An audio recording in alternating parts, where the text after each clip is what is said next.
Hello, hello. I'm just having some tea. Comes from plants. I'm a naughty carnivore. No, I just want to talk about one aspect of autism, how my autism diagnosis has changed my perception of things, changed the way I relate to other people, and some compassion I've learned to feel towards myself. So I have always been, one thing, I was diagnosed in April of 2023, well after my 3 kids received their diagnosis. But a gift of it is that suddenly my difficulty connecting to other people made sense. The fact that I was so awkward, the fact that I struggled to make friends, the fact that I struggled to keep friends.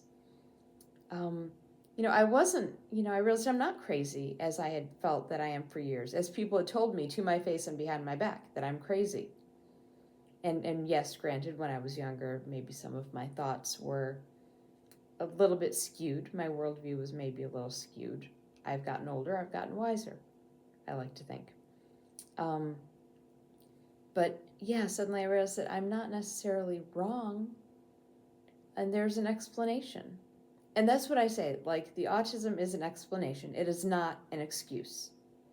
I'm always going to hold myself accountable. I'm also always going to try to learn from my past mistakes, from relationships, always going to try to learn. And it's an explanation, not an excuse. That said, I recently just cut the final cord with a former friend who, I held up maybe a little too long. We met when I was 15, and she was my longest standing friend. She was there when William was born, like for the birth. She visited shortly after Xander and Aria were born. We were in each other's lives for decades. And I thought that our friendship was pretty strong, even though in retrospect she had said some horrible things to me. And I won't say what all of them are, because some of them were really bad. But one she said was, I always feel good when you're struggling because it makes me feel better about my life. And I didn't think anything of it. She even said, I hope that doesn't bother you. And it didn't. I mean, I thought, oh, that's fair. I am annoying. I felt deep down, I didn't give it much thought, actually. I just thought, whatever. Yeah, it's fine. I guess I thought I deserved it. She said other things, like, which I will not go into because they're really bad. But we'd lost touch for a few years, and I messaged her on Facebook. I wanted to talk to her, not necessarily to end the friendship, but to give a sense of closure. And so I did, and I didn't say I wanted to send disclosure. I said, can we talk? Can we do a video chat or something? And she said, well, I don't know if that's such a good idea right now, because I'm really trying to eliminate the sources of darkness in my life, and you are a source of darkness. And we hadn't really been in touch for a while, so it didn't hurt me the way it might have in the past. So all I said was, all right, well, I wish you well, and we'll be in touch. And we remained Facebook friends for a couple years after that. And I don't know why I didn't unfriend her. She'd been a part of my life for so long. I kept her as a Facebook friend, but we didn't really talk.